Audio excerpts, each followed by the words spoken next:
Hey everybody, my name's Adam Brous, I'm Scott Maupin. and this is Solutions from the Multiverse, where we bring you a new solution every week to your happy earballs. So thanks for joining us, and come by each Tuesday morning. We'll have a new episode ready for you. Here we go. Let's do it. Should Okay. I go straight into the solution this time? Right. Let's do it. Okay, I won't even give you any background. Okay, a university. Is it too weird this way? It's a new university.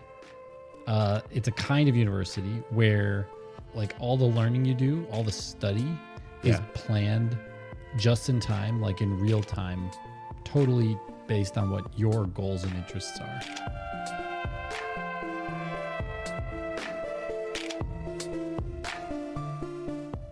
The curriculum is right, tailored to you, but not like tailored to you, like build your own major where you can like take electives or semester long courses, 14-week courses. Right. No, this is literally you sit down and you're talking to your advisor, your professor, and the first thing out of their mouth is, what do you want to learn? And then you just go on that. You just go on whatever it is. Okay. And they, of course, try to, they might influence you too. They might be like, oh, let's add this to your curriculum. But it's really ultimately up to the student to say. So how does this, what if I'm a student and I want to take all sorts of random things, like? Then you'll be a person who learns a lot of random things. There's nothing wrong for society. It doesn't hurt you to do that. It doesn't hurt. How do I know how far I am on my track to getting the professor will help you or whatever? Oh yeah, so good question. Okay, so I should say I'm starting this university. Okay. Yeah, we've already got a website you can go to. It's called Elton University. Nice. The website is elton.university. So like universities like the .com. It's okay. Like .university. Elton like Elton John. Mm-hmm. Elton. It's not named after Elton John, but it's just called Elton. Okay. Elton.university. Everyone go look at it. It's cool. We've got MBA program, PhD program, and then we're also building a Master's of Organizational Psychology program, and we're exploring also bachelor's programs, but we expect those to be coming more popular later for reasons I will get into. Okay. Yeah, but you asked a good question. Okay, if I'm like, if one person's like learning all about, say you're in the MBA program and you're learning business to do small business, like to run a string of nail salons. Okay. And I'm learning about business to do like a venture-based startup. So I'm like doing a startup and getting my MBA while learning to do that. Right. And you're getting an MBA to learn how to make a string of nail salons. How do you judge when both of us are done with our MBAs? Right. Well, so yeah, is this a stupid? What is an MBA? What are you trying to get at the end? That's a business. I mean, it's an open. Right? I think we should be more like flexible and let schools define MBAs differently. Okay. But traditionally, an MBA is a 32 units of credit, of higher educational credit, and at the end, the master's level, you're supposed to be able to do what that you manage couldn't do businesses. Before. There's like an MBA has depends. You can look at different programs, but it's somewhere between 8 and 12 core competencies that you should gain. So it's like organizational leadership, accounting, finance, sales, marketing, HR, and then economics, usually microeconomics. Maybe you take a macro class too, but micro more because you're just focusing on firms and like how firms and consumers make decisions. You don't really care. You could learn about macroeconomics, but it's more business usually learns micro. So anyways, it's like 8 to 12 kind of core competency topics that you should be like conversant in. Okay.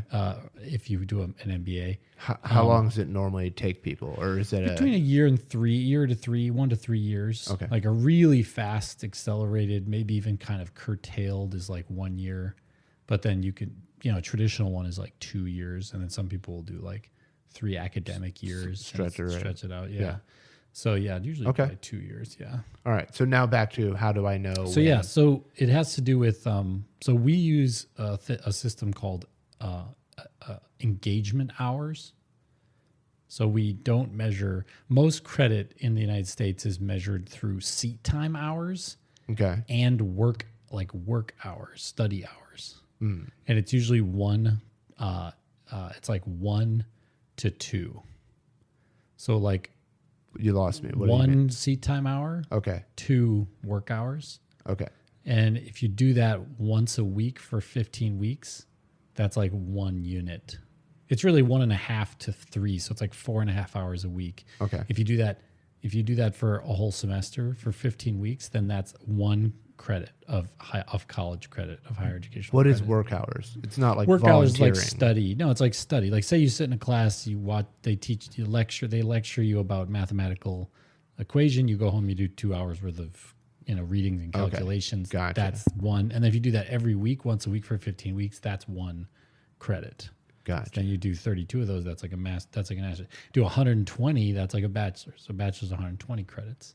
So we don't do seat time hours though, because there's not a lot of seat time, because you're mostly just getting coached for like advised, kind of coached and guided for like an hour, and then you go off and work. And then maybe you have if you have different professors you're working with, you might have multiple meetings a week. But if you just have one professor, then you would just meet once a week and do your education more on your own. It's like more kind of autodidactic. Okay. And so then we just measure hours of engagement. So that hour with your teacher is an hour of engagement. And then the hours that you spend studying and working are all hours of engagement. And we just add those up and make that the credit. So we're not trying to like completely revolutionize everything about higher education. It's a little more like an evolution, not a revolution, but it's still significantly different because we're not doing this seat time hour thing, which is like really old fashioned in our day and age, right? Like you could. And do students is the feedback that they're like this? We appreciate this a lot. Yeah. Oh my God, our students love it. Yeah. We've only had 8 students, but all of them have said unequivocally this is the best educational experience they've ever had. Nice. Yeah. Okay. And that's mostly because, if you go into a school, if you're 20 years old and you go into a college, it's just people like telling you what you have to do pretty much the whole time. You get to pick your classes and maybe you have some electives and you can kind of pick a class. But then there aren't very many sections offered of all the classes and you don't get the classes you want. And even then it's like electives, and like 15 weeks is like really long. Like I don't know the last time you studied something for 15 weeks straight. But it's kind of crazy. Yeah. Like, I don't think I've studied one thing for 15 weeks straight outside of school ever. Like I get into something and then I like learn about it for maybe, I don't know, a couple of weeks, read a couple of books. Right. And then I like read about other things for a couple, and then I'm going to go back to it or so. I don't just like study something for 15 weeks and then stop studying it and study other things. It's very strange. Mm-hmm. So with Elton, you can do that kind of however you learn and however you feel motivated, you can follow that. You chase your own sort of motivations that way. That is what they're saying is the better way to go anyway, right? It actually is the better way to do it. The research shows it'll stick better. Instead of trying to keep. You're like, oh, I'm not interested in this, but I must memorize facts or numbers anyway. Right outside, out of your brain. Right. Yeah. Okay. Very nice. So it's like it's a superior. The way I got the idea, because you asked, was because now I do want to know about the name. Yeah. Oh, the name and the ask. Okay, so the name came from it just means like the high places, like Las Vegas or like the bluffs or like the Elton. Elton just means like Las Vegas, like the high places. Okay, like plateau, like the big plateau. Yeah, like a mount, like not a mountain, I guess, but like a plateau, like the high land over there. That's that's like the Elton in Old English. I thought that was cool. Like, most prestigious universities in America have a Southern English name. And so I thought that's not a bad thing to have. I like Southern England. It sounds appropriate. Prestigious. Sounds nice. Right. So I thought, okay, why, if you name yourself the University of the Future Academy, it doesn't sound very good. If you or if you call yourself like Splunk, people think you're like a tech startup. So things age. You're like iUniversity with the lowercase I. People will be like, nope, it's not. It passed. Yeah, exactly. So I wanted the name to just be like very like people could just be like, yeah, I went to Elton University, and have everyone who doesn't know what that is just think that must be a really good university. It sounds lovely. It sounds nice. Right. And that's nothing. I don't think there's anything wrong with that. I was kind of like, I was kind of inspired. I've always been inspired by FedEx and UPS. Okay. Those are just private for-profit businesses, but they call themselves Federal Express and the United Postal Parcel Service. Yeah. They sound like branches of the government. They get themselves very official. And it's totally allowed. I'm like, how can that be allowed? I feel like they're like stolen valor from the government, right? They shouldn't be allowed to call themselves that. But they can because it's a free country. So I was like, well, it's a free country. I'll just give my university like a cool, like a name that sounds like it's a great university. They take special, they'll just double park in the middle of the street and just be like, the I can do this. I'm delivering a package. And you're like, oh, is that okay? You're like, yeah, it is. Those bastards. Okay. So those are the real enemies in society. Delivery men. Yeah, right. So how did FedEx and UPS well the names, I just thought, man, they get so much mileage on just choosing a really I'm going trustworthy name. Business I was like, I'm education. I'm going to choose a very trustworthy name. You know, I'm not going to give it some weird name that makes us the school kind of be this weird thing that you're doing. It's like, you're not doing a weird thing. You're getting a fantastic education. Right. It's different. It's newer. And the longer it goes on, the more established the more it'll get. And so then you want a name that feels established and thought out. If you're like, we're Splunk.inc, it's like, now 100 years later, it's like, welcome to Splunk.inc. Splunk is growing on me. The more I hear it. Where'd you get your degree? Splunk. Oh yeah. Oh whoa. I'm a Splunk man myself. He's a Splunker. He's a spelunker. I'm a Splunk man. Okay. Well, here's when it's like 100 years old and it's like, oh, Splunk. Only the blue-blooded, aristocrats how go the to Splunk. Are. Yes. Splunk. The Yaleys and the Splunkies are here. All right. So then, does Elton have a football team? Yes, the Rockets. Okay. I was going to see what's your mascot. Tip of the hat to the Sir John. Mm-hmm, yeah, the Rockets. And do you have school colors already? Yes. Coral. It's kind of like a reddish coral. Okay. And our emblem right now is 4 shields. Sweet. Which is also kind of a university thing. But it's kind of modern. Like, I think traditional, traditional university logos usually have quite like embossed, like lots of lines and things going on. And we're just like 4 shields.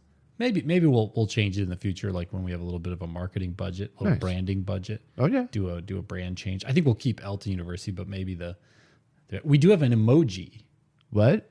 So it turns out if you open like a keyboard, like the iPhone keyboard, and you go to the emojis and you type in shield and you get the shield emoji. Yeah. The shield is the color of Elton's so it logo. basically function as your own personal. So Elton has an emoji. That works. It is the shield emoji on the iPhone. I don't know if Android the color is the same, but it's like this orange shield, and it's like that, or coral. Like I said, it's like a coral orange red. Maybe Tim Cook is a rocket. Do you know all the? Oh yeah. The emojis, were they defined? Yeah, they were defined by somebody. But yeah. Do you know all the different students who've gone through Elton so far? Yeah, of course. Personally? Yeah. Well, I mean, I got to know them as students. Sure. They weren't all like people I knew before. No. I meant, but it's a space where you're like, I've met and worked with all the. I'm like the founding president or whatever, but it's such a small school that I also teach at the school. Very cool. Why not? But we have lots of professors. We have like 12 people who've all done teaching. That's awesome. Yeah, actually, the color of your microphone is the Elton color. Sort of. You picked this on purpose, although maybe a little redder than that. Yours is like pink. Mine's more of a faded, like a sun faded version. For the audience in this audio medium, only. Scott's microphone foam cover is pink, sort of. It's a little bit redder than pink. That's why I say it's close to almost the Elton color. But yeah, the other thing that makes Elton really cool is it's more affordable than traditional school. So it seems like it's going to be expensive because you're like, wow, one-on-one, how are you going to do that? Must be expensive. Right. Yeah, custom. But actually it's much, much, much more affordable. Partly because it's remote, so we don't have like buildings and stuff. Sure. And also because we have a very thin, administration is very thin. Whereas other schools, the administration is huge. You have to go through a lot of different levels of. We will have administration someday, but right now because we're like a startup, there's like no administration, so the price is quite affordable. But also it turns out it's more efficient to do the one-on-one. So that's totally doable. It's not more efficient. Did you know that ahead of time, or was that just something you luckily found out? Well, because if you go to a class in a traditional school, you probably meet like 4 hours or 6 hours a week, like 3 2-hour classes, right? Sure. Right? Yeah. Which means the teacher has to be there for 6 hours to teach, like maybe the class has how many people in it, like 25 or something. Right. Well, that's 6 hours for 25 people. That's a lot of hours a week. If you are just going to do like maybe 45-minute meetings, or even you get down, as the student gets more and more kind of like flying, you can get down to like 30-minute meetings twice a month. Later you start off usually like an hour meetings. Your first meeting is usually going to be an hour because you have a lot to like talk about the new program and learning about the student. Yeah. But as you get kind of more flying, then it's like 45 minutes, 3 times a month, and then it's like 45 minutes twice a month. And so you can have way more than 25 students. Is this like checking in like how's the current project that you're working on going? Yeah, like, exactly. Do we need to like course correct in any way, or let me check this X, Y, and Z? And assessment. Tell me about what you read. What did you think of the book you read for this last week? Okay, tell me about the main topics. It's like an oral examination as well. Okay. So because you have to be what a university does is, in the past, a university really had 3 things, but now it really just has 2. So in the past, it was, guide, assess, and then the knowledge was there. Like there wasn't knowledge anywhere else, but in the literal buildings, because it was in the books. All the knowledge was in the professor's brains in the books. Okay. So you had to physically go to that university, to get the knowledge. Right. But now all the knowledge and the professors are all spread around the whole world. And so you can get the knowledge through the internet and connecting with people through Zoom phone calls. You can get all the knowledge from anywhere. So you don't need that last rung, that last branch. But what you do need from the university is still guidance and assessment. Okay. So you need guidance. What should I learn and how should I learn it? How can you help me learn? But then also assess that I learned, so that I can then tell people I did learn this. It's certified by this trustworthy institution. Otherwise, how do you know what people know? You don't. They're just making, they might know a lot or they might know nothing and be pulling your leg, right? Unless they've been assessed by experts. So can I take you a left turn here for a second? Do it. Let's go. All right. I saw in the news this week that there's a school district that's opening up that's having the AI set the curriculum. Yeah, sure. For, per kid, per Alpha thing. School, isn't it? Yeah, I think, I don't remember that. Yeah, but that's like, so that's even one step. Do you think this is too far, or is this the right direction where it's like even more customized, more like reactive to the students? I mean, I think the answer it's not about, so people always, when they talk about AI, they're like, is it good or bad? Okay, well, I think the answer is it's good if it does better than what a human would do, not could do, but would actually do. Right. So like if you had that same curriculum made by humans, would it be better or worse than the way the AI did it? And the answer is probably be like, I don't know, comparable. But you'd have to, that'd be the question. If it's worse than what a human could do, then it's worse. But if it's better than what humans could do, then it's better. Okay. And right now, I think it's hard to do a curriculum for, if you have a 200 student school, it's hard to do a 200 student curriculum for a high school. For college at Elton, it's not. It's actually really doable because they're grown-ups. I mean, they're 19 years. They're 25 years old. They're getting an MBA, so it's a little different. We will have a bachelor's, and I think you could do a high school, but the students would have to they'd have to learn in grade school, kind of like the way in grade school they learn how to do high school. Yeah, that's the traditional high school. They would also kind of in grade school have to learn how to do a more self-guided high school. Like learn the different ropes of how to do it. I mean, if you just took normal grade school traditional students and then you dropped them in at 9th grade into like a more autonomous high school that I'm describing, they would struggle for the first like year to like transition. So you'd have to give them like a year to like be crap at school, and probably blow off a lot of assignments. So would you fix that by doing it gradually, like half the day we're going to do regular, half the day we're going to do? I think the best thing is to just let there be different types of schools, and then students who feel more temperamentally like they want an education like that, they can choose that. I think that's the best thing. You check in on your kid and they're just at the AI school and you're just like, it just has you writing I love robots 400 times. That's your homework? Predictable. That's exactly what That's it. I don't know. Is that right? Also, Scott, robot is a derogatory term. Is it? We prefer electric beings. Yeah, robot. It's a Czech word. Is it? It's from the Czech language. Robotnik? Raub, I think, is the verb. Raub. or the word raub means a drudge. Okay. And so robot was just like a, So a raub, I think, is the verb that means like to, just like schlep something. So what should we be calling? Robot is like a schlep. What should we be calling them instead? Electric beings. What if they're not electric? Like you could have robots are electric. Oh, I said it. I said that. Wow. I know. Wow. I know. There's that. I'm sitting there's right that unconscious bias. It's right. What is it? Hidden racism or something? Yes. Yeah. Oh, I'm a crypto racist. Autonomous being. No, electric being. Electric beings. Are they all electric? Are there any water? There might be some hydrogen or nuclear based ones or nuclear. All turns into electricity. Steam powered. We don't have any steam powered electric bots. beings. Beings. The word bot is already mixed into so many things, though. I know. That's because of the persistent prejudice against artificial beings. If robot was an insult, then we would have some sort of a really insulting dance that we would do that we would call it that. Yeah. And actually, they're saying domo arigato. So, and it's Mr. I know it's like it's an honorary. It's an honorary. Yeah, we're being honorific. Yes. But yeah, okay. So AI, I think it's good. So here's what I believe: we should not be experimenting. Like we shouldn't be trying to make money, acting like we are certain about something that hasn't been tested, because that is crazy.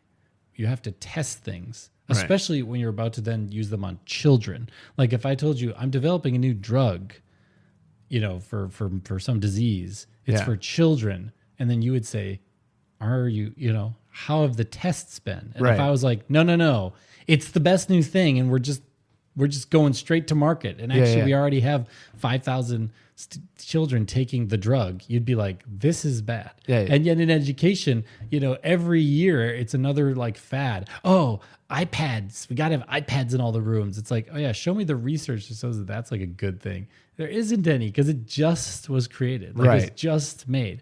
So there isn't research to show that this is like a good thing to do. So that's what I fundamentally believe, which is that we should not allow, and I think it should literally be a matter of the government. The government should not let it be allowed to do things to children, to their minds, without it having some evidential basis. Especially big swings like different. Oh yeah, going like into total different modulation. All right, so then you are against new math, the whole like new math. Unless there's evidence to show that it works. No, it's the same thing with drugs. Is good. Someone might say to me, "That's crazy. You can't do that." Oh yeah, well we do it for drugs, and we should do it for drugs. If I make a new drug, and I'm saying this is going to heal children of something, go through testing. You got to show that you did the testing. Yeah, it's the same thing for education. Why are we allowing people to do whatever and not have proof of at least some evidential basis? They should have to be able to say, well, the evidential basis is, and then make some kind of, Do you think with education being so like notoriously underfunded, that's not a controversial thing? It is controversial. Is it? It is not underfunded. Okay. Education is wildly funded, hugely funded. Oh, okay. Yeah. I believe. I was going to say, like, especially in America. Well, with some really schools feeling like here's what I'm going based on is like teachers having to buy their own school supplies for classrooms or things like that. I know. So when I say it's overfunded, when I say it's well funded, I don't mean that it's funded properly. Right. It doesn't trickle through to the right money spaces. on the right things. Okay. But there's plenty of money in education, and it's only gone up. I mean, it's gone up double, triple, it triples every couple of years. With some places needing like funds, do you think it makes them more susceptible to like when places come in with money, they're like, hey, put in the iPad, just use the new Go Learning app that we created on it. No, schools have this money. Like, that's why there is iPads on every table, is because the school buys them for, if they're rich enough to do that. Obviously, there are different schools. There's so many different schools in America. There's 120,000 school districts or something. Ooh. Each one has like dozens of schools. So it's like, there's schools in like rural, Wyoming, they're never gonna have iPad. They don't have the money to do that. But if you're just talking about the average or like the median school, like Kansas City, in the in some middle class part of Kansas City, like the average school, they spend money every year on new workbooks, new software, new things. They pay their teachers. People always say teachers are underpaid. Maybe I'll get shade for this, but you can look at the data. American teachers are some of the highest paid teachers in the world, arguably the highest paid teachers in the world.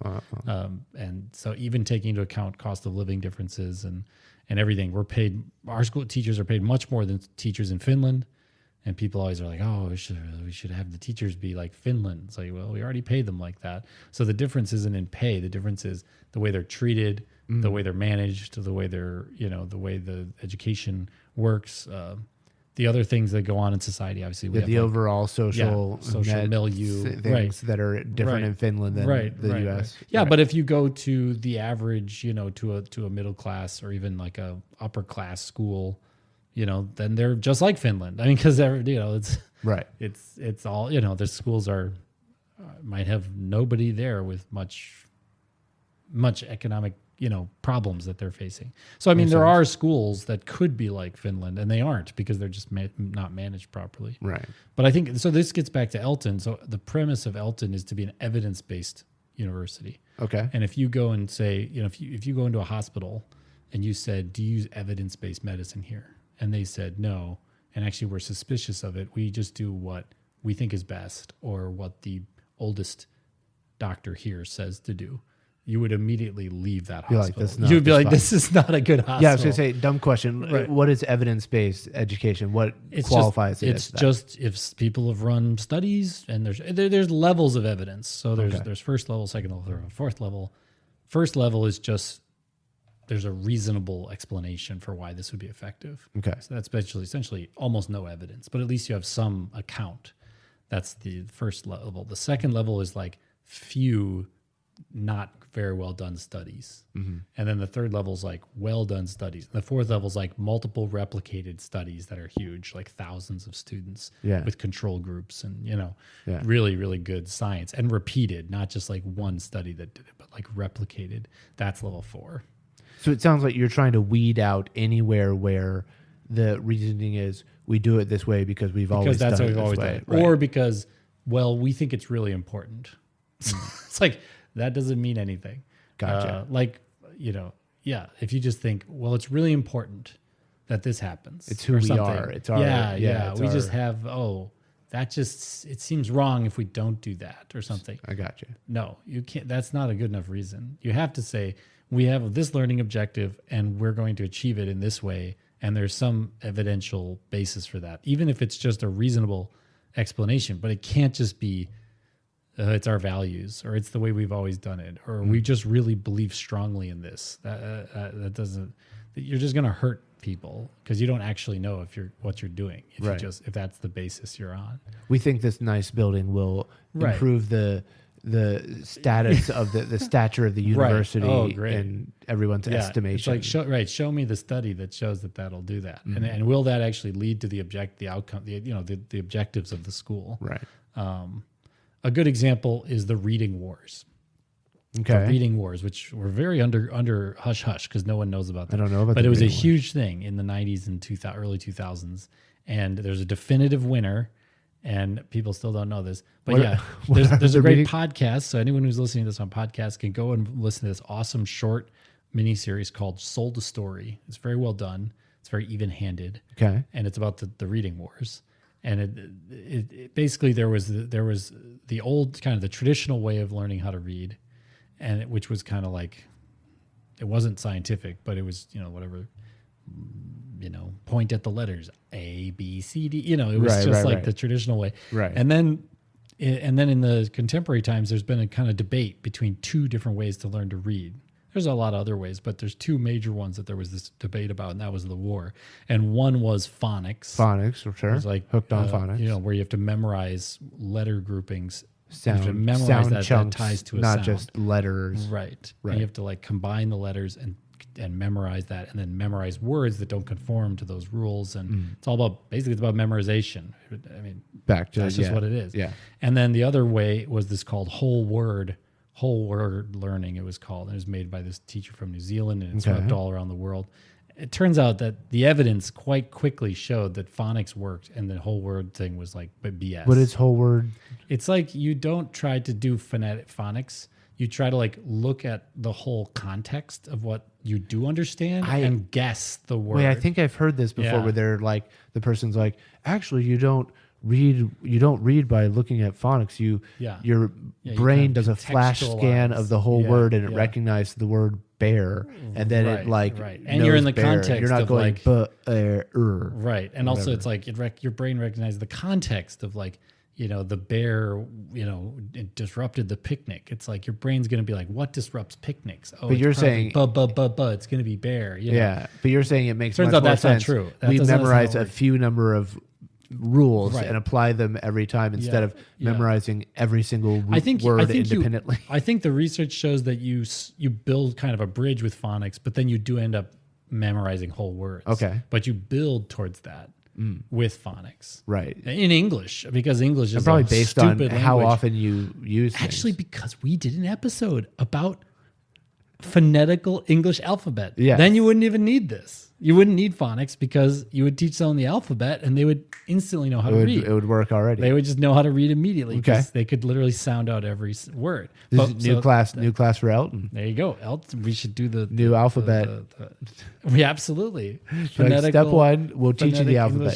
Step 2, you get the world to adopt it. I was gonna make just a translator. And it would just translate anything. Like your whole browser would just translate the whole thing. So if you're on the internet, it would just all be translated into the phonetic alphabet. It would be really easy to write, actually, because you just have to make a dictionary. It could be useful as well if you're like worried about spies coming to get being hauled off. But then anyone can read it. They can read it though. It's really easy to read. It's the opposite of spy. It's phonetic. It's terrible for spies. Actually, it's not as easy to read because of exactly what we just said. It's hard to read. Even if you speak English fluently, because your brain is used to seeing the bad spellings, the non-phonetic spellings, regular old dumb English. English, right? Also, there's weird things where you're used to seeing a homonym be spelled differently. Okay, but it's spelled the same because it's phonetic. It has to be spelled the same. So right. Two, bear, and two are all now bear, the same. The animal, and two, and two. Yeah, those are all. You can't make fun of anyone for not using the right there anymore. Right, there and there is exactly the same, and there with an apostrophe. Those are all the same juicy now. when you get to go. Actually, I think you meant to use they apostrophe re. That's right.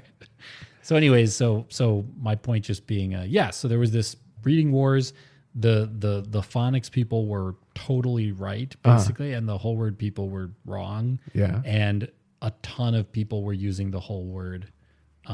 They'd already gone, and it turns over. out there's a political aspect to this. The right wing, like Bush, like George W. Bush kind of right wing people, were in favor of the phonics. And it was the left wing that was in favor of the whole word. Okay. And so even to this day, left-wing dominated cities and states have way lower literacy rates than right-wing dominated cities and states because of chasing phonics new false types of learning, non-evidentiary based educational models. Interesting. Isn't that interesting? It is. Yeah. Mississippi just famously, they demanded that they were trying to maximize the number of third grade students reading at a third grade level. It had to be like 90%, which is insane. That's very high.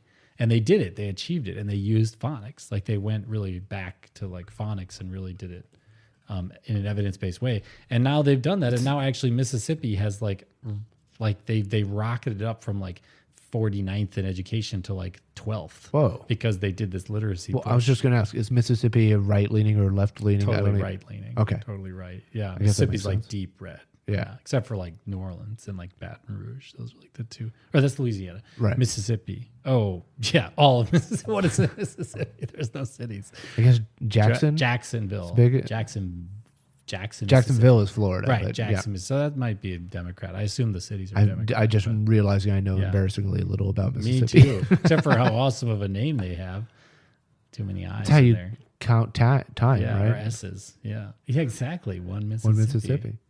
So Elton is an evidence-based university. Okay. The evidence says that one-on-one tutoring for you to learn what you're interested in, you're motivated to learn, and personalizing assessments, personalizing instruction, personalizing curriculum is just this is not like a 10% improvement or like a 30% improvement. This is like a 2 to 5x improvement, like a 200 to 500% improvement in how much you learn and how fast you learn. Wow. Yeah, it's wild. And actually not just how much you learn and how fast you learn, but how valuable and useful the knowledge is as well.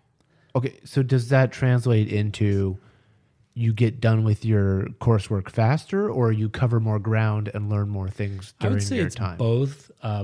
An Elton student can move at about, they can finish what another traditional student might finish in 4 years. An Elton student can finish in like 2 or 2.5. So like it's less than half the speed. It's like a little more than half the speed. Okay.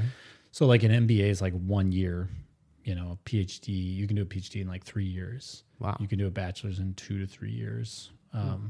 Yeah. And most bachelors go 5 years. So the average is actually like 4.7 years. I did 4.5. Yeah, right. Exactly. So people don't know that. They think, oh, college, 4 years. It's like, no, actually that's the exception to the rule. Usually it's more than 4 years. So with Elton saying it's 2 to 3 is actually saying it's almost half. Like half the speed or double the speed. And traditional colleges, they're like, yeah, fine, be 4.5, be 5 years, whatever. Because they just keep paying us hours, right. And Elton wants to make money too. I mean, we're a nonprofit, but I mean, we want to keep our lights on. But yeah, we're trying to offer something that's significantly better than the standard, the status quo. I should say too, to your question, it's not just faster. It's actually you learn more in that time. So it's not just you learn the same amount as a college, 4.5 years in college in 2 years. It's you actually learn significantly more than that in 2 years. And that's because you learn, like I said, 2 to 5 times more relevant and faster. Okay. So it's not just more and more, it's more relevant too. So it's the knowledge that you gain is more relevant to you. If I just sit you down and say, memorize, digits of pi, you might go to some school that can help you do that really, really well, but the knowledge is useless. Right. So if I say, hey, let's instead of spending all this time on the pi thing, let's like actually learn about how to do your taxes and like how to have a really conversation with a tough conversation. Practical, or how to like things that actually you'll use, then I'm multiplying the amount you're learning by so much because I've removed all the cruft, like all the stuff that you don't need to know how to do. And it's not relevant to you. If you give a man several digits of pi, they eat for 1 day. But if you teach them how to calculate digits of pi, then they'll eat pie for a lifetime. I don't know. It fell apart. How many pies? If you teach a man to bake a pie. I just wanted to talk about pie. Then he'll eat I just love pie. What's your favorite pie? My daughter just asked me this, and I feel like I think I don't actually feel strongly about pie enough to be. I'm like, I'm ambivalent. You'll just have any pie. I'll have whatever, and also not having pie for years, I'd be fine. I feel the same way. Every time I eat it, although no, I did have a pie once that I go back to, which I've never found it. What was that? It was a pecan pie with a dark chocolate ganache strip underneath the pecan. Okay. And it wasn't very sweet, which was the best thing because pecan pie is always way too sweet. Yeah. So this was like, so this pecan pie was like not too sweet, and then the ganache was like not sweet. It was like really like a dark chocolate, and then the crust was good. That was really good. I guess pumpkin pie happens regularly, but good, but like I'm more of a cake. I'd rather do cake. You're a cake man. Give me a nice cake. You're a Marie Antoinette fan. Please let me eat cake. Yeah. That's what I say to Maria. Like, please let me. Please. You make the best cake. If I had to say Marie. pie or cake, well, I would say that the average pie is better than the average cake, but the best cake is better than the best pie. Maybe it's because I'm such a visual person and you can decorate cakes to such a degree. But not pies. Yeah, you're not. Yeah, there's no TV show called Is It Pie? Because you could just you can't hide it. Except for it's just a string of numbers, and people are like, "Yeah, that's definitely part of pie." That's hilarious. 4 different lists pie? of 700 digits, and there's few different digits. Best TV show ever. Best TV show ever. You got people with the glasses, and they're like, "Actually, the third one is pie." The third one is I pie. could tell. Can I use the lifeline? 50-50 this week. 50-50. Yeah. So with Elton, that's the premise. And I mean, the reason why there's a solution, probably everyone understands this already, is because higher education is like really screwed up, and it's because the cost is too high and the quality is too low. Yeah. And that's in my theory, you can read my book, Caging of the American Mind. It's all about higher education, how to make it better and how to fix it. And in that, my research suggests that the reason why it's so expensive and so bad is because you haven't been able to start a new one really for like 70 years. Right. Like just a university professor, hasn't been able to start a new university. And actually still, it's very challenging to do it. I know how to do it because I tried already and I learned all about it. So I have this sort of plan of attack, but I can't do it just like the way you could start a graphic design company. You just start one. With universities, you can't just do that. You have to you have to really navigate. And then people are constantly asking you questions like, well, are you accredited? Are you basically saying, are you a scam? Which of course it's like, no, like when someone starts a graphic design firm, you're not like, are you, but wait, you're a graphic designer with 15 years experience and 10 years experience, like managing and leading other graphic design companies. Yeah. And now you're starting a graphic design. Is this a scam? Like, no, they're just like, wow, cool. This is cool graphic design. Right. But when you start a university and I have 15 years experience in higher ed, I've run and built a new program for 10 years. They are like, is this a scam? It's like, no, it's not. It's the opposite of a scam. It's a really, really earnest, serious attempt at making like a really good school. Yeah. And it's funny too, you can start grade schools and people don't think they're a scam. Like if you're like, I'm starting a grade school. There should be more scrutiny on stuff, like at least you're like, children are vulnerable. Yeah. You're like, I'm working with students who are all like full adults. Like they're less vulnerable. They're still vulnerable, but they're less vulnerable. Well, they're most like they're going to be like, hey, that sounds weird, or not, or be there by themselves. Instead of a kid who's just like, I'm just here. This is what we're doing. We're doing. I mean, there's scrutiny to start a new grade school, but it's not met with immediate skepticism by the public. Right. Like if I said to someone I'm starting a new grade school, and I have said this because I've thought about starting a new grade school and I was talking to people about it, people were just like, great. Like, oh, tell me like the model of your grade school. Like, oh, it's going to be, I'm like, oh, it's going to be really alternative and different. And they're like, cool. I know of other schools like that. That's great. If I say I'm comes out of it, they're not just like, you probably don't know anything. Yeah, exactly. They're like, cool. You probably are good. You understand grade school things. Right. And then if you say you're starting a university, the first question is like, oh, well, are you trying to bilk all your students out of money and just lie to them and not teach them anything? It's like, no. Why would you? That's insane. I mean, why is that everyone? Yeah, we just have classes where the teachers stare at the students and refuse to teach them anything. Which is kind of like a lot of schools. That does actually. But I think, we have, people will say, well, because there's examples of schools that have been scams, ITT Tech, schools that didn't provide a lot of value and were charging a lot of money. Mm-hmm. And it's such a tragedy that that's the association we have in our head with new schools. But there's no way to fix that except putting schools that don't fit those fit those patterns. Exactly. So that's the goal with Elton, is to be really like a light on the hill of like a really awesome school that's new, but also uses science to make the best possible education and has awesome faculty and awesome students and awesome, it's like a great experience. Good environment. Good environment. Good culture. People can just learn so quickly, so fast, and flexibly.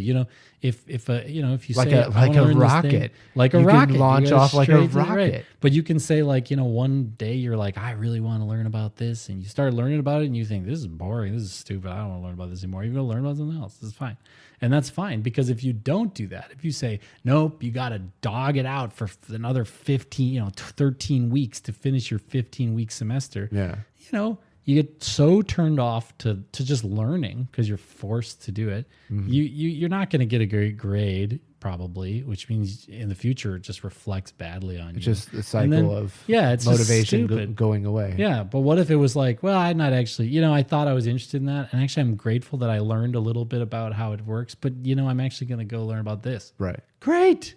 Who cares? We can give you credit for that few weeks that you learned about that for a little bit, and then do something. Switch gears. Yeah.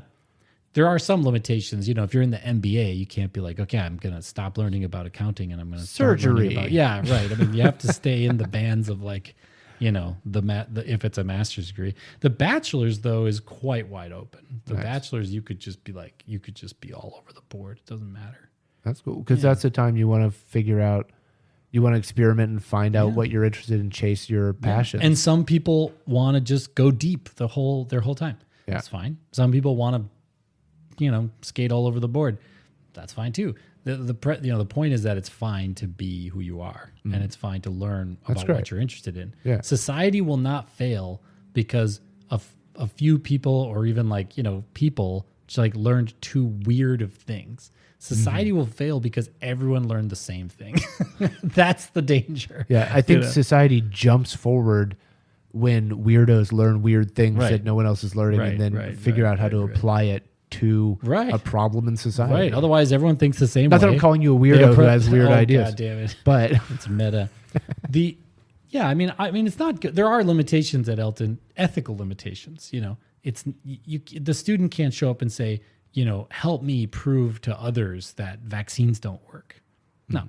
You know what I mean? You can't do things that are not based on, you can't do anti-truth enterprises, we also can't get your flat Earth bachelor in flat Earth sciences. In flat Earth sciences, you can study flat earthers as a phenomenon socially, but you can't study that the Earth is flat that. So there are limitations. Or you can study military operations, but Elton, no one will teach you how to make a Sasquatchology. Yeah, right, right, exactly. Or so there are limitations, but for that's that's a really expansive limitation. You can learn anything that's not totally anti-reason, anti-knowledge, anti-truth, anti-science, and hate, you don't teach anything about hate.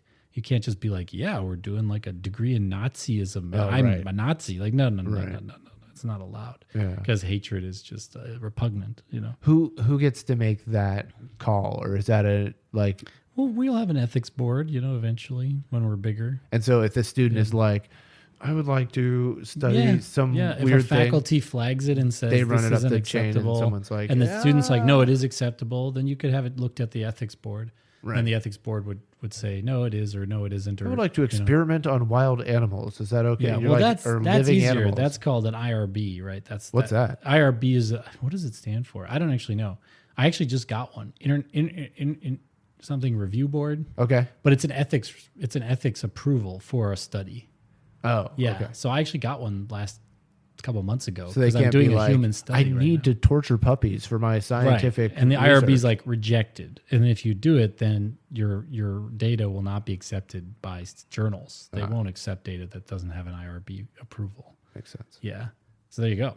Okay. So I think if there's any, but I doubt there'll be problems like that. Rarely. And if there is, then great. Then it goes to the ethics board and they publish they publish some reasoning, and then, they're either right or wrong. I don't know, but at least there's a process and a kind of way to do it. But no, that's all. This is all very, very inside baseball. The main thing is that it's a new university. It's a great educational experience. And the goal is to drive up quality and drive down cost of higher education through a new innovative entrant, just like any industry. New entrants come in and drive things to be better and cheaper. And Elton is supposed to do that. It's great. It's going really well. We're at this phase where I'm kind of recruiting leadership for the programs. So deans who are going to be the heads of the programs. And we've got 5 already on board.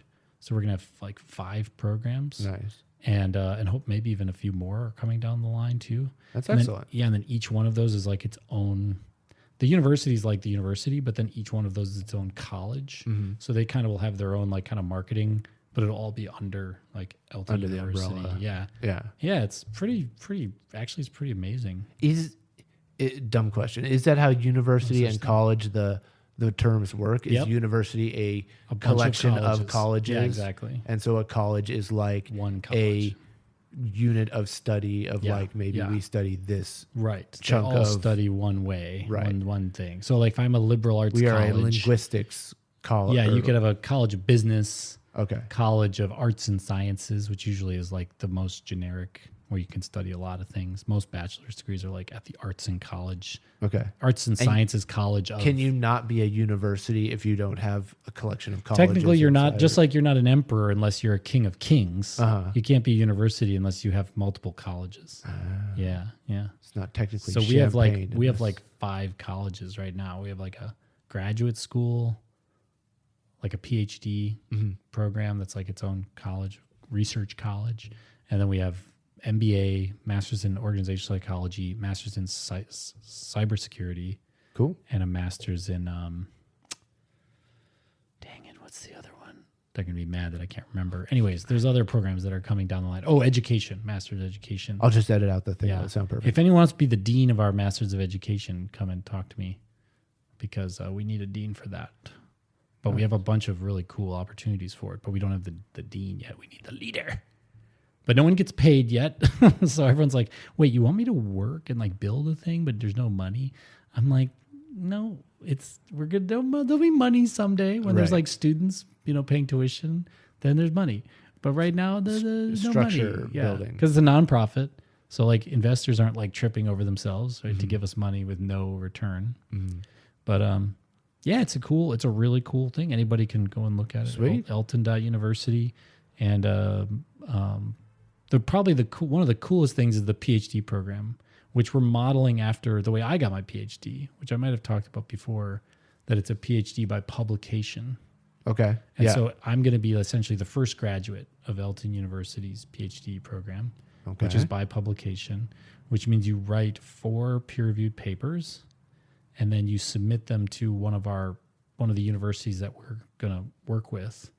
And that university, so then you dual enroll the last year of your program with Elton. So you do you work with Elton professors and advisors to get your papers published.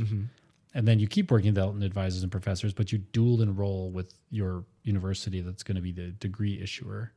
And then you turn in the publication, the summary of your research, and you do an oral examination.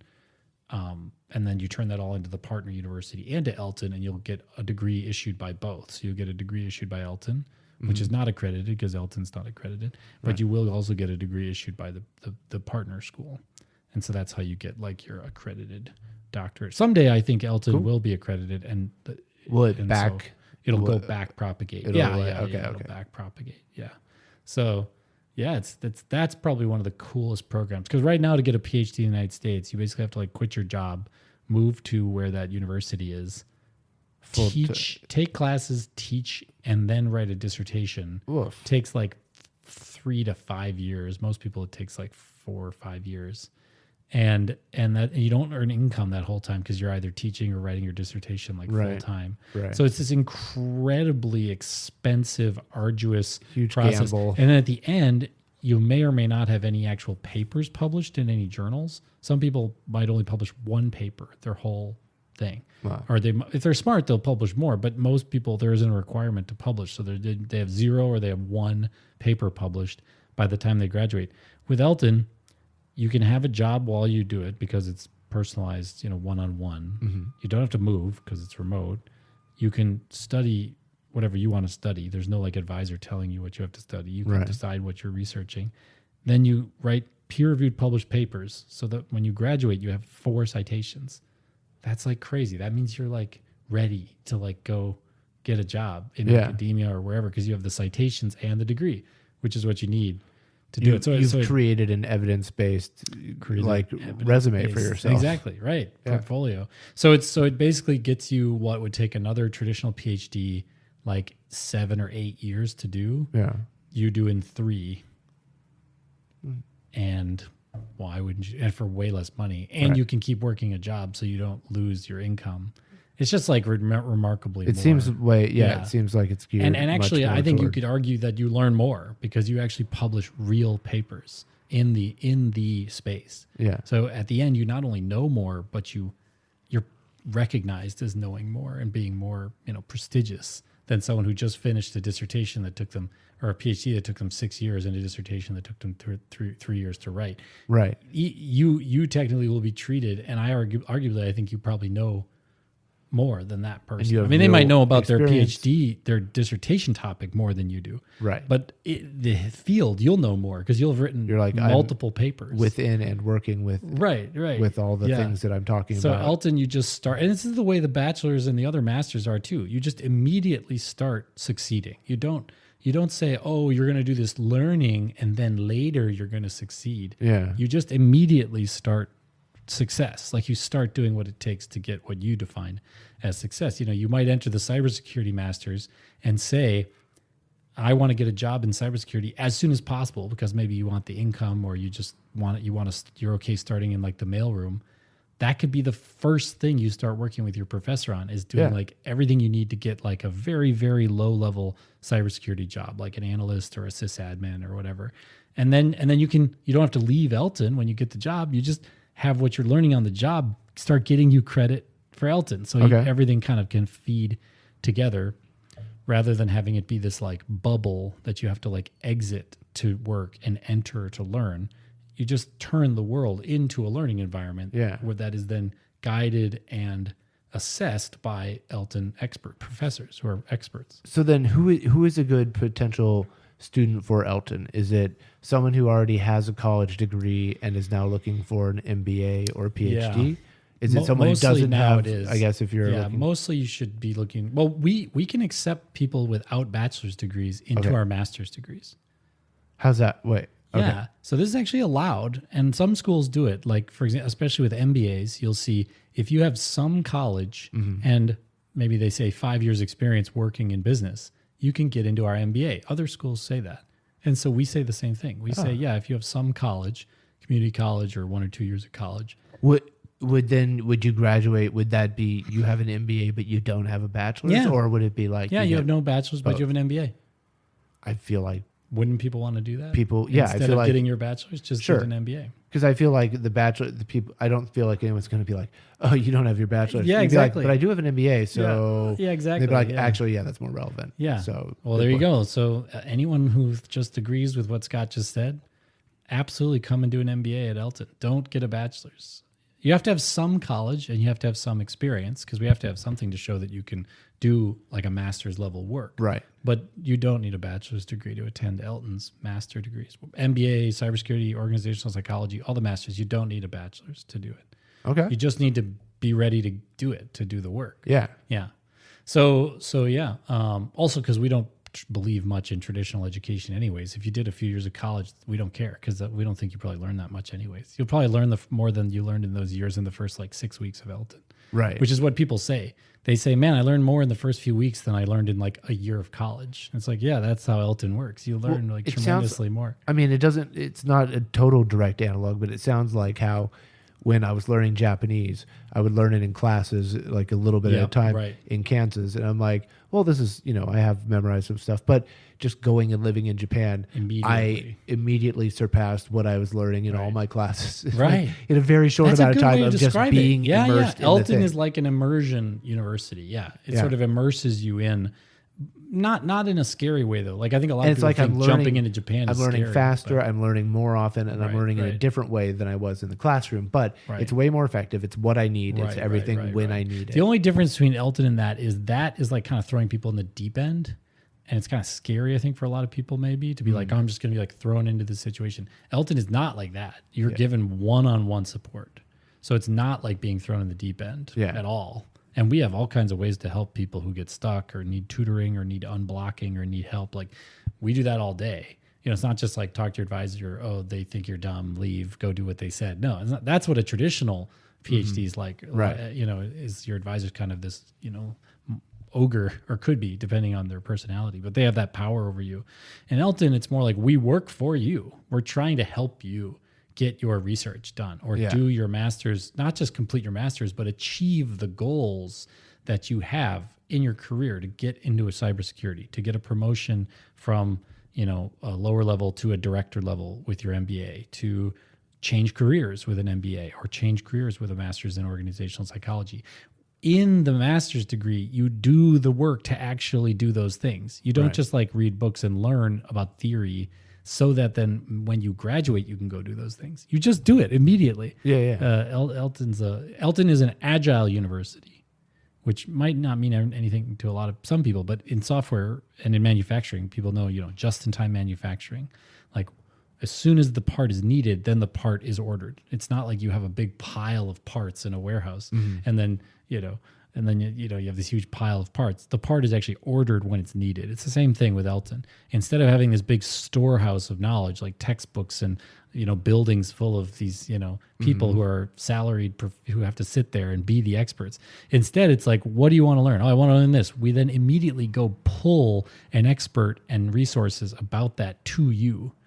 So it's not so it's an agile or just in time form of education rather than a assembly line.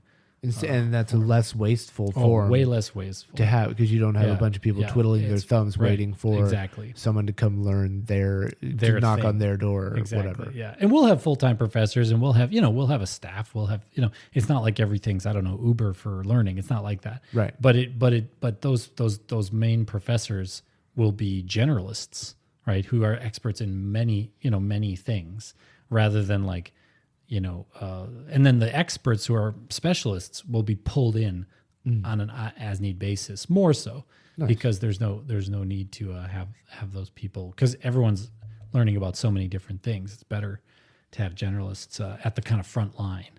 Just like, a quarterback needs to know all the plays, right? But the defensive lineman only knows the defensive plays. You know what I mean? Yeah, So you want the quarterback to be like a generalist, and then you call on the specialists to come in and change people's lives and transform people and give them these incredible educational experiences that they will have struggled to have other places as quickly and as efficiently. So and then someday we'll have a bachelor's degree. You have to be okay with getting an unaccredited bachelor's, which is a bit risky because other Elton might get accredited someday. We wouldn't be against it if the accreditors would allow us to do it. But right now, accreditors just would not allow it because they're a cartel and they don't want new schools to start. But with Elton, so we might get accredited in the future. But right now, when you got your bachelor's, if you then went and tried to get a master's degree at, University of Santa Cruz or something, they might they might be like Elton University. That's not in our system. Ergo, we don't accept it. Like we only take what's in our system. Okay. And then we would try to send them a letter on your behalf and say, please accept our master's degree. Here's the transcript. Here's why. Yeah. And then hopefully they would change their mind and say, okay, this looks acceptable. But if they didn't, if they stuck to their guns and said, no, it's, we just take whatever accredited or in our system legacy schools, then you might get screwed over with that bachelor's. So right now, the main thing is terminal degrees. MBA is a terminal degree. There is no further degree. PhD, well, our PhD will be accredited because we'll get the degree from the partner college. And even if you don't get it from the partner college, you'll get it from Elton, and who knows, maybe that might be enough for some people or for some circumstances. Yeah.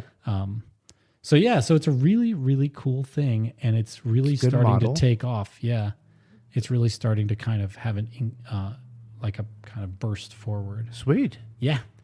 Very cool. Do you have a theme? Not a theme song. What do they call it? A fight song? Like a alma mater? No, we don't have that yet. Got to get all these things. We don't have that. Wait, no, I'm just trying to add bloat and waste to this thing. No, it's fine. Let's do it. Yeah, let's have a fight song. Elton Crockett. No, we'll use the Davy Crockett song. They're not using it anymore, so we can probably. That's right. We can use it now. What's the statute of time it's been? Right. What about? Do you have a rival school that you like? Absolutely. Have to. It's all those other alternative universities. You have to go steal their mascot before the big game. Right. Yeah, we do that. Yeah, toilet paper their frat houses. Big time. Yeah, and steal their mascot, and there are like other alternative like new universities that are starting. Like there's one that's really great in Washington D.C. called New U University. New U University. Okay. And they're quite cool, quite interesting. They have students and a campus, and like they're like a more little bit more like a traditional university. Okay. But they do some things to still be like cool and new and more efficient and better. So if you want to go to school in DC, you definitely look at New U University. And there's other ones too, but yeah, cool. So there are rivals. No, obviously there are friends. No, because you want everyone to. Yeah. You want the idea to succeed so that it's more widely adopted. Right. It's the little schools are all against. We're a band against the bigger schools, not against each other. That would be silly. Yeah. Everyone's against Ohio State. Right. Ohio State. We want fewer people to go to Ohio State, and we don't care where they go as long as they don't go there. Fair. Right. Okay. Yeah. Well, so that's an unheard of solution to the world's problems. You guys have probably never heard of an evidence-based, personalized, one-on-one tutoring-based university. Doesn't exist. But this is an idea that doesn't just come in the podcast. It's actually real. I'm making it. It's one of my core commitments right now. Elton.University. Elton.University. Looks good. You can enroll tomorrow, and you can actually go to school there as short or as long as you want. So you don't have to do the whole degree. You can do like a certificate, which is like a third the length or half the length or whatever. Nice. So you can even just get in and, and the first month is risk-free. So you could pay tuition, start, and if at the end of the first month you didn't like it, you just get all your money back. Fine. Yeah, there's no risk. But what you might find is that you're like, wait, this is the best experience I've ever had because it's finally something that works for me. It's our job to make it so at the end of that month you're like, oh my God, that was the most amazing month of education I've ever received. Yeah. Of course, I'm going to at least do the next month. You can stop any month. You pay monthly, so you can stop any month. But you could get your first month back if you don't like it in the first month. But you could always say, okay, now I'm actually done, and you could stop and you get a certificate and you could be done. So you don't even need to finish the whole degree, which we're fine with. I mean, I think people are going to want to finish the degree because then you get a full course of study and, But if people go in and say, man, I really learned a lot about cybersecurity in 6 months and I got a job, I don't actually want to learn anymore. I'm just happy to get my job. And that's great. We see that as like, you're a graduate, you're awesome, good work. So it's much more flexible than and centered on the student's goals than a university who's like, doesn't it seem like universities are like, we're busy. Just leave us alone. Us. Stop bothering us, students. Do the course we told you to do and stop bothering us. With Elton, it's the exact opposite. We're not busy with anything except for helping our students reach maximum success level as quickly as possible while they're still in the school. Like we don't even, why wait? Why wait? If that's what you want. No, you might not want that. You might say, no, I'm here to study in a much more, I have goals that are not about economics, making money, getting a job. That's fine too, because Elton can serve that just as well. You just have to communicate it to your professors, and they go, "Great, let's read War and Peace." There's no do what you're trying. There's to no do. limitation. Well, not for the MBA, but if you're doing the bachelor's degree, you might just say, "I want to read Tolstoy." Great, let's read it. And they wouldn't just say War and Peace. They'd say, well, he's written 12 books. Like which one? Let's go deep on. Or start with an easier one, and then build towards maybe one that's harder to read, like War and Peace. Although War and Peace isn't that hard. It's actually quite good. It's just thick, right? Yeah, but short chapters. The chapters are like 2 pages, 3 pages. So it's like bam, bam, bam, bam. Gets you feeling like you're just locked in. Cool. And it's like war, war, war, peace, peace, war, war, war, war, peace, peace, peace, peace, peace, war, war, war. Each chapter is like a war. They don't overlap within a chapter. You're not going to have people war never and falling peace. in love in the war, and people are never fighting, piecing out, warring out in peacetime. No, there just turns into a war. It's either like the cannons. Is there love? Is there love? In the peace. They bury that part. In they the don't peace. Call it war and love and peace. No, they just call it. They're just talking about the war and the peace. I didn't even know about the love. There's just love and hatred. What? There's everything. This should be a longer title. It's the greatest story ever told. That's what it's called. War and Peace, the greatest story ever told. I mean, that's its nickname. Is that its nickname? Yeah. People say the greatest story ever told. That means War and Peace. I thought that was the Bible or something. No, that's the most popular book ever. The most published book ever. That's Johann Gutenberg's favorite book. It's like Oprah and Gutenberg both approve of this. They're on both their lists. That's why he printed it first. He was just I love this book. Oprah's biography. I love this book. Let's publish it. Yeah, so Sweet. That's it. Solution for the Multiverse came in through the portal from the other universe, and we've actually established it, made it. From the other universe? And there was another universe where there was lots of universities, lots of new schools, and we were like, this is great. And one of them was like one-on-one tutoring. We were like, awesome. Took it through the portal. Boom. Yeah. All right. Sweet. I like it. Should we be done? I think so. Thanks, everybody, for listening to another Solutions from the Multiverse. It's been our pleasure to solution you this evening. Absolutely our pleasure. And drive safe, everyone, on the way home. We'll be back in 2 weeks, as always. Not 1 week, 2 weeks. But stay tuned every Tuesday. For sure. Every other Tuesday. Bye-bye. Bye.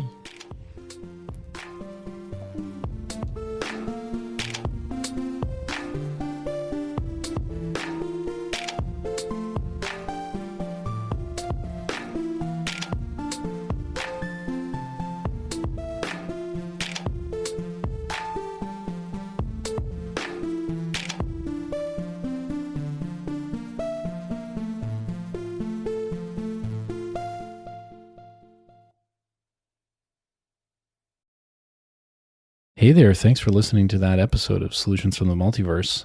Yeah, we're back with a little after roll. Hello. Hey, after roll. Roll that after roll. So basically, we want you to subscribe. Yeah. And rate and review and tell someone, like take your favorite solution and send it to someone who you think it would like blow their mind to hear it. Yeah. We love making the show. We're proud of it. And we're excited. We want other people to show. We know that the main way people find podcasts is word of mouth. I know that's true for me. I listen to my friends who also listen to podcasts tell me about ones and I go, okay, I'm cluing into that. So we want to be part of that chain. So thanks for being a part of Solutions. Yeah. Thanks for joining us, and we'll see you again real soon. Bye. Bye.